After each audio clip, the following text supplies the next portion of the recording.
C'est bon. Bon, donc là on est sur le chemin de terre qui relie Pusignan à Jonage en passant par ce qu'on appelle le bois burin. Donc on est pas très loin du pont de l'Odyssée, donc c'est le chemin privilégié. Si demain on doit faire des modes doux, je dirais c'est un espace qui peut nous relier au Rhône. Et c'est le seul chemin, je dirais, qui a déjà des haies de bonne qualité à privilégier, à renforcer. On voit bien que beaucoup de haies disparaissent petit à petit. Bon, surtout d'ici, on a une belle perspective, on voit le château, on voit à droite la zone de Mézieux, à gauche le marais de Chavat, on est à peu près équidistant.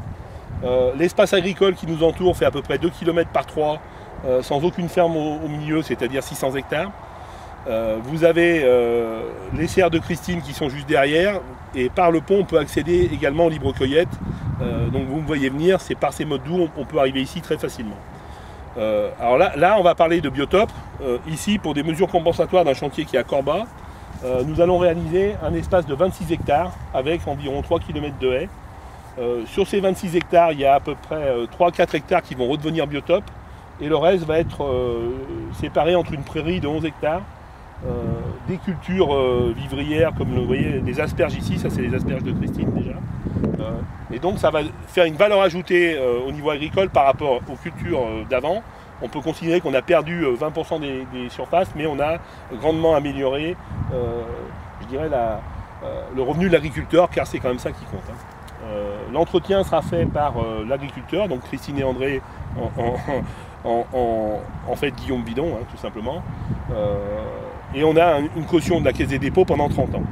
Alors, certains pensent que oui, on détruit la nature en replantant des haies, qu'on démembre des grandes parcelles, c'est pas le cas du tout. Et si on fait 26 hectares sur 600, vous voyez que c'est un espace central entre le marais et la zone de Mézieux, avec des haies transversales qui vont structurer ce qu'on appelle les corridors écologiques. Parce qu'il faut absolument qu'il y ait des haies magnifiques pour les gens qui se promènent, l'été, les joggeurs, et des haies complètement tranquilles, où il n'y ait pas de chemin de part et d'autre. Parce que la nature a besoin de tranquillité, et quand vous promenez avec un chien ou un 4x4 ou que vous venez mettre des déchets, vous dérangez la nature. Alors je reparle des déchets parce que c'est une zone absolument infectée de déchets, alors qu'elle n'a que 3 accès, donc très facile à surveiller. Avec 3 caméras, 2 barrières par-ci par-là, c'est incompréhensible que cet espace, parce que peut-être il est intercommunal et que les relations entre Pusignan et Jonage ne sont pas ce qu'elles devraient être, et je ferai en sorte qu'elles le deviennent, mais en tout cas c'est un scandale. Le vrai scandale, il est quand même là. Cet espace il est magnifique parce qu'il est plat, et donc aujourd'hui, par exemple cet après-midi, vous avez des visuels sur les Alpes, sur le Bugey, qui sont vraiment sur les monts du Lyonnais magnifiques. Je pense pas que beaucoup de gens de Pusignan connaissent cet emplacement. Moi je dirais 40 à 50% maximum. Et effectivement, si demain c'est fléché avec des modes doux, avec des chemins de qualité, avec des haies, avec des espaces remarquables, je pense que les gens le découvriront d'une autre façon. Aujourd'hui, c'est pas un grenier à blé, c'est quand même notre espace visuel, et il faut l'entretenir. Et je suis sûr que à l'avenir, ce projet qui est unique en Rhône-Alpes, par sa qualité, par son intensité, va faire des émules. Parce qu'en fait, on comprendra très rapidement qu'on peut mettre du biotope, de la nature et de l'agriculture. Qu'on n'est pas obligé de faire la Beauce dans un espace qui était bocagé.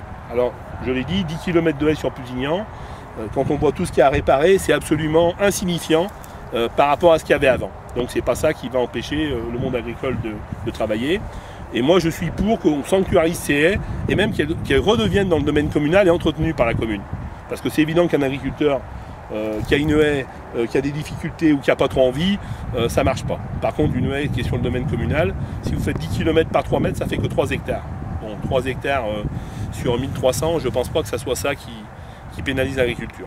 Parce que c'est un peu un reproche qu'on me fait en ce moment, de oui, tu vas replanter des haies, des choses comme ça.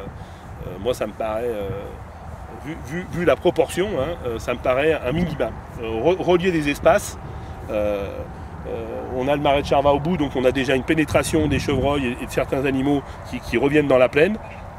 Donc cette zone sera une zone refuge importante et surtout qualitative. Elle démontrera que le développement économique doit générer quelque chose. On parle de compensation, mais on ne parle pas de ça.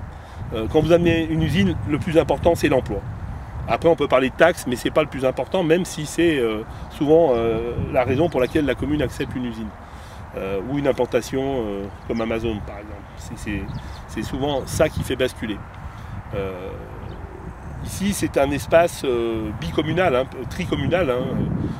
À partir d'ici vous êtes à Jonage, à partir de la route de Jonage vous êtes à Villette. Donc forcément ça, et comme vous venez de le remarquer, aucune de ces deux communes n'est dans la CCEL. Donc on a quand même à Pusignan des voisins qui sont dans l'Isère et des voisins qui sont dans le Grand Lyon. Et très peu de voisins qui sont dans la CCEL. On a Jon et c'est à peu près tout, puisque Saint-Laurent, Saint-Bonnet, vous êtes quand même à une distance assez importante. Voilà, donc pour le Téléthon, on va planter 1 km de haies.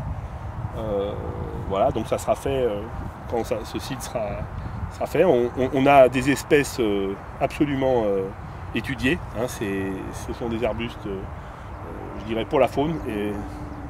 Et en plus, ce qu'on va faire, on va donner un petit peu d'argent au Téléthon. La fondation donnera 2 € pour...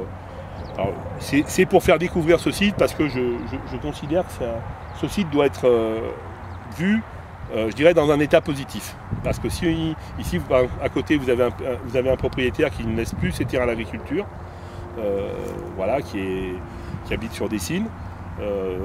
Aujourd'hui, il y a une friche qui est en train de se faire, une espèce de zone biotope sans être biotope. Donc c'est ni l'un ni l'autre. Et donc ce qu'il faut éviter, c'est effectivement ces espèces de délaissés qui se font envahir par les herbes, sans système de gestion, sans plan d'ensemble. Voilà. Le plan d'ensemble aujourd'hui, ça fait 18 ans que je redouble Pusignan, hein, parce que je suis parti en 2001. J'ai des bonnes notes tous les ans et je redouble. Donc j'espère qu'en 2020 je ne redoublerai pas, et qu'on pourra faire un environnement. Donc c'est le concept de l'arboretum, hein, un château en haut et un écrin autour. Ici c'est déjà pratiquement un petit tiers qui est fait sur une seule opération, donc je suis très très satisfait. Voilà, c'est tout.